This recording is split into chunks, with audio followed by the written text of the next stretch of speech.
Me yasa har yanzu ƙasar Amurka da ƙasar Yahudu ke ci gaba da bincike domin gano a ina ne sabon shugaban juyin juya halin ƙasar Iran Mustapha Khamenei yake ɓoye? Shin ko dai akwai lauje cikin naɗi ne ko kuma akwai wani abu da suke ƙullawa ta ƙarƙashin ƙasa? Har yanzu ƙasar Iran ta kasa samun natsuwa da ƙasar Amurka duba da fahimtar irin salon siyasarta da yadda take tafiyar da lamura, ko da yaushe hakan yana zuwa da zamba cikin aminci. Mafi akasari nasarorin da take samu duk tana samun su ne ta hanyar zamba cikin aminci, shi ya sa ma wannan yarjejeniyar ta ɗauki tsawon lokaci ba tare da an cin mata ba, kasancewar kwata-kwata ko da wasa ƙasar Iran ba ta yarda da ƙasar Amurka ba. Har yanzu a wannan tattaunawa da duniya take ganin ta kusa zuwa ƙarshe, ita fa a gurin ƙasar Iran ko da wasa ba ta ɗauki hakan a matsayin wannan lamari ya kusa zuwa ƙarshe ba. Hasali dukkan lokacin da ƙasar Iran Amurka ta matso ta bayyano da wani abu a gabanta take nuna cewa kamar za ta yi abin da ya dace ko za ta yi adalci domin a daidaita lamura a kan abubuwan da suke faruwa, ƙasar Iran tana kallon haka a matsayin wani tuggu ne ko makirci. Wannan gaɓa ita ce gaɓa mafi kusa, mafi muhimmanci wacce duniya da ilahirin ma sauran ƙasashen Gabas ta Tsakiya suke ganin an kusa kawo ƙarshen wannan yaƙi. Amma ita kuma ƙasar Iran me take yi a daidai wannan lokaci? Ci gaba da shirye-shirye take yi na tunkarar kowane irin ƙalubale da tsayawa cikin shirin ko ta kwana, ko dai akwai lauje cikin naɗi. Lallai kuwa da akwai ƙanshin gaskiya a irin hasashe da tunanin ƙasar Iran, domin kuwa an ga ƙasar Amurka ta matsa ƙaimi ita da ƙasar Yahudu domin gano wai a ma ina ne shugaban juyin juya halin ƙasar Iran Mustapha Khamenei yake. Kasancewar fa duka waɗannan yarjejeniyoyi da ake yi da deal da ake so a cimmawa, abu ɗaya ne yake so ya zama ƙarfen ƙafa, ya zama cikas ɗin da zai ruguza ilahirin tunanin ƙasar Amurka, wanda idan aka zo kan shi a ƙarshe komai zai iya lalacewa duk da kwanaki 60 da ake cewa an ƙara. Dakatar da ƙasar Iran daga mallakar makamin nukiliya, cire tataccen uranium daga cikin ƙasar Iran. Kun ga wannan matsalar? Ita ce ilahirin matsalar da take cikin wannan yaƙi, ita ce ilahirin matsalar da take cikin wannan tattaunawa. Ƙasar Yahudu ta ce ba za ta amince a yi wani sulhu ko a saka hannu a tsakaninta da ƙasar Iran ba ko ƙasar Amurka ba tare da an cire wannan tataccen uranium ɗin daga cikin ƙasar Iran ba. Haka zalika a ɓangaren ƙasar Amurka. A ɓangaren ƙasar Iran su ma fa sun ce matsayarsu guda ce. Wannan lamari na tataccen uranium ɗin jan layi ne da ba wanda ya isa ya tsallaka shi. Su ma sun ce ba su yarda a cire wannan tataccen uranium ɗin ba.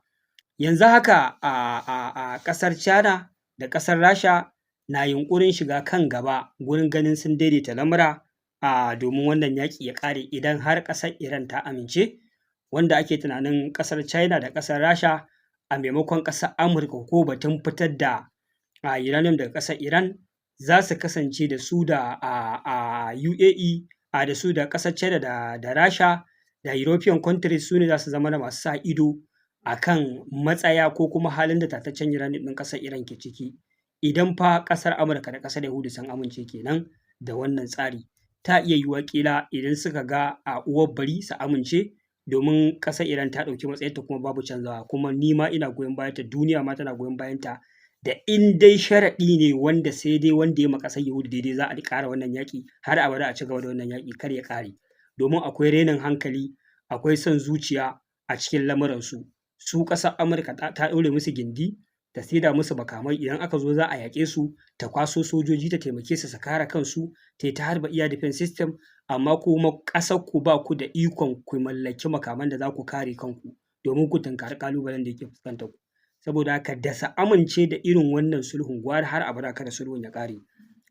Wanda wannan shi ne kaɗan daga cikin halin da ake ciki a kan batun sulhu. Batun sulhu dai yana ɗan ƙasa, yana dabo kaɗan-kaɗan, sai dai da alamu dai ɗan akwai progress da aka samu, domin a halin da ake ciki a yanzu haka Muhammad Baƙir Galibaf da Abbas Araghchi an ce sun tafi ƙasar Qatar domin ci gaba da tattaunawa akan mataki na farko na sanya hannu domin a saki kaɗan daga cikin frozen asset ɗin ƙasar Iran da aka yi alƙawari za a saki, wanda idan aka saki waɗannan miliyoyin kuɗaɗe a cikin miliyan 100 aka ce za a saki a cikin dala biliyan 100 aka ce za a saki dala biliyan 20, wanda idan aka saki waɗannan kuɗaɗe ƙasar Iran kuma za ta dawo ta fara processing ɗin buɗe Strait of Hormuz, ta yi clearing ɗin water mines, jirage su fara wucewa, wanda wannan shi ne mataki na farko.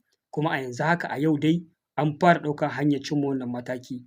Wato ma'ana ƙasar Iran ta tura mahukuntanta guda biyu, Muhammad Baƙir Galibaf da Abbas Araghchi, sun tafi ƙasar Qatar domin a fara processing akan yadda lamari zai ci gaba da tafiya, kuma shi ne za a fara su. An fara raɗe-raɗin yi ma ƙasar Iran tayi na shiga Abraham Code. Menene Abraham Code? Abraham Code wata ƙungiya ce, ko kuma in ce wani harkar diflomasi ne da aka ƙirƙire ta a shekara ta 2020 ƙarƙashin mulkin shugaban ƙasar Amurka Donald Trump na farko, wanda wannan tsari na diflomasi an ƙirƙire shi ne domin normalizing ɗin relationship tsakanin ƙasashen musulman duniya da suka juya ma ƙasar Yahudu baya, suka yanke kowace irin hulɗa ta kasuwanci da ziyarar ƙasashe a tsakaninsu. Ƙasashen musulmi mafi akasari saboda abubuwan da suke faruwa a Palestine sun yanke hulɗa da ƙasar Yahudu. Babu wata hulɗa ta kasuwanci ko yawon shaƙatawa ko a ce za ku buɗe embassy, babu wannan, duka sun yanke duk wata hulɗa har sai ran da aka ba wa Falastinawa 'yancin kansu. Amma sai dai fa tun a wancan lokacin akwai wasu ƙasashe guda 4, waɗannan ƙasashe zan faɗa muku sunansu don ku san ko ƙasashen su waye, kuma ku san ƙasashen, ku san matsayinku da su idan na karanto muku sunansu. Tun a wancan lokacin fa su sauran ƙasashen musulmi sun ce ne ba su yarda su ƙulla wata hulɗa da ƙasar Yahudu ba saboda wannan abubuwan da take yi a Palestine. Saboda haka in dai sai ka ga an ƙulla alaƙa da ƙasar Yahudu, sai dai idan ta daina ma Falastinawa wannan abu, kuma an ba wa Falastinawa 'yancin kansu sun dawo masu cikakken 'yanci. Duka sauran ƙasashe irin su Saudiyya, irin su Iran, duka irin su Qatar, duk sun bijire. Kai ƙasashen Larabawa dai da kuka sani duka na musulmi duka sun yanke hulɗa da ƙasar Yahudu. Amma fa tun a wancan lokacin waɗannan ƙasashen guda 4, United Arab Emirates, Bahrain, Sudan da Morocco, su fa waɗannan ƙasashe tun a wancan lokaci ba ma su damu abin da ake yi ba, kawai su sun ji sun amince sun ƙulla alaƙa da ƙasar Yahudu. Akwai embassy ɗin Yahudu a ƙasarsu, su ma suna da embassy a ƙasar Yahudu. Ana sauka da tashin jirage a tsakanin, suna hulɗar kasuwanci. Wa'innan jerin ƙasashen ba ƙasashen musulmai ne: United Arab Emirates, Bahrain, Sudan da Morocco. Tun a wancan lokacin su suka zaɓi su juya ma 'yan uwansu musulmai baya. Wannan shine mataki na farko da aka fara ɗauka tun a wancan lokaci a mulkin shugaban ƙasar Amurka Donald Trump karo na farko. Iya waɗannan ƙasashen guda 4 ne suka shiga wannan yarjejeniya ta Abraham Accord. Sai kuma misali sauran ƙasashe waɗanda su suka ce kwata-kwata babu wannan batu tsakaninsu da ƙasar Yahudu, ko ta kusa ko ta nesa. Ba ma su yadda ƙasar Yahudu ƙasa ba ce mai suna ƙasa kaza da suka amince da ita a matsayin ƙasa, balantana har su normalizing ɗin relationship da ita, ko kuma ma su amince da ita a matsayin ƙasar da take da 'yanci. Ga kuma irin abubuwan da take a Gabas ta Tsakiya, ba ma ta dakatar da ci gaba da kun san dai abubuwan da suke. Wani lokaci magana akan irin wannan abun yana da ɗan matsaloli, wani lokaci dole muke sakaye harshen mu. Wato kun san 'yanci ma na faɗin albarkacin bakinka waɗannan kafafen yana nema ya zama abu mai hatsari. Wanda waɗannan ƙasashe suka nuna ina babu wannan maganar, kwata-kwata babu wannan batun yarjejeniya. To a yanzu fa a cikin bayan wannan deal ɗin da ko kuma tashin-tashina da ya faru a Gabas ta Tsakiya, da yadda ƙasashe suka ruɗe aka shiga cikin halin ha'ula'i, an ga shugaban ƙasar Amurka Donald Trump yana nema ya ma ƙasashen Larabawa ƙarfa-ƙarfa, ya nuna musu cewa fa idan wannan yaƙi ya ƙare, wai dan yaƙi ya ƙare dindindin dole su zo su amince su yi joining ɗin wannan Abraham Code ɗin, wanda Abraham Code ɗin nan zai sa a zauna lafiya. Kun san me hakan yake nufi? Ba fa ƙasar Yahudu za ta daina yin abin da take yi ba ne a Gabas ta Tsakiya. A'a, za ta ci gaba da abin da take yi, za ta ci gaba da yunƙurinta da muradanta na karɓe a Palestine, sannan za ta ci gaba da yunƙurinta na kafa a Greater ƙasar. Kun san abin da nake nufi, na yankan wani yanki a cikin ƙasar Syria, su Oman, su har da ƙasar Saudiya ma da sauransu. Sannan za ta ci gaba da haɓaka sojoji da makaman yaƙi, wanda take cewa a shekarar da za mu shiga, shekarar 2027, tana so ta cire reliance a kan siyan makamai daga sauran ƙasashen duniya irin su Amurka, Germany da sauransu. Tana so ya zamana cewa duk wani nau'in makami yanzu ita ma za ta rinƙa sarrafa shi da kanta. Wato tana so ta zama ɗaya daga cikin military forces da ake takama da su a duniya kamar yadda akwai irin su Rasha, akwai irin su China, akwai irin su America, akwai irin su France, akwai irin su Germany da sauransu. To ita ma tana so ta zama ta yi kafaɗa da kafaɗa da sauran irin waɗannan ƙasashe. Amma fa akan hanyar ta yanzu ba ta so ta kai wannan matakin, akwai ƙasar da za ta iya zama mata ƙalubale. Ma'ana irin su ƙasar Iran yanzu dole a zo a yi kassara ƙarfin sojin ƙasar Iran, kassara ƙarfin makaman ƙasar Iran, ta yadda nan gaba kaɗan idan ta samu ita ta numfasa ta kai matsayin da ta kai, to duka waɗannan ƙasashe ita ce za ta zama sarkin da sai ta yadda ma a naɗa shugaban ƙasa kala kaza, sai wanda zai daidai da ra'ayinta zai zama shugaban ƙasa a ƙasar ku. Kuma wallahi babu abin da za ku iya yi. Kamar yadda kuka ga an yi a Jordan, yanzu haka Jordan fa sarkin Jordan Sarki Abdullah Musulmi ne, amma an aura masa Bayahudiya. A yanzu haka fa idan ana yaƙi da ƙasar Yahuda ka harba makami zai wuce ta saman Jordan, shi zai sa nashi iya defense ya ɓaro shi ka aje a taɓa ƙasarsa da kansa. To irin haka ake so ilahirin ƙasashen Larabawa su koma biyayya suke da ƙasar Yahudu. Mulki ma idan za ka yi a ƙasa ko za a naɗa shugaban ƙasa sai da yawunsu za su sa baki, sai wanda suke da ra'ayi zai zama shugaban ƙasa a cikin ƙasarka. Kamar yadda a yanzu haka fa duk yaƙin nan da ake ana processing wanda ake so a naɗa, misali da a ce regime ɗin Iran ya faɗi, shi ne Reza Pahlavi, kuma kowa ya san menene ya faru, wane ne Reza Pahlavi. To irin haka ƙasar Yahudu take so fa ta cimma irin waɗannan nasarori a ƙasar a Gabas ta Tsakiya. Tirjiyar da ake musu wanda zai iya yaƙi da su ba fa magana ta fatar baki ba. Ƙasar Iran ce, sai ƙasar Turkey, sai ƙasar Egypt.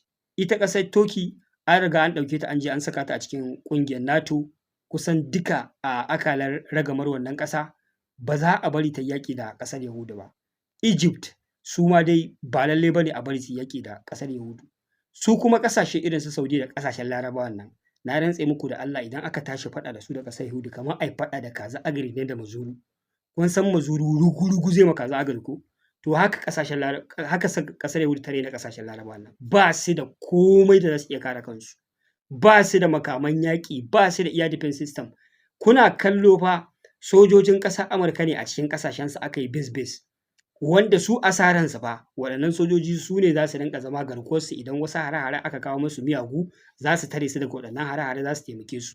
To kun ga dai ƙasar Iran yadda ta rinƙa lugudan wuta, ba ma so inda military bases ɗin ƙasashen Larabawa ma take kai ma hari, ina jin da yanzu ta gama da su. To military base ɗin ƙasar Amurka take kai ma hari, amma jiyan da ta yi rugu-rugu da su, ta yi fata-fata da su. Ina kuma ga a ce ƙasashen Larabawa military base ɗinsu aka rinƙa kai ma hari. Kun ga ba za su iya kare su ba kenan. Tunda sun kasa kare kansu a cikin ƙasarsu balantana su kare wani, to kenan da wa suka dogara da ƙasar Amurka. Ƙasar Amurka kuma yanzu a ɗan wannan yaƙin da aka yi an ga me ya faru. Saboda haka ƙasashen Larabawan nan an riga an zalunce su, an cutar da su, sun miƙa wuya bori ya hau. Ba za su iya faɗa da ƙasar Yahudu ba, dukansu in za su taru ma ƙasar Yahudu sai ƙasar Yahudu ta gama da su, saboda ba su da komai da za su iya kare kansu.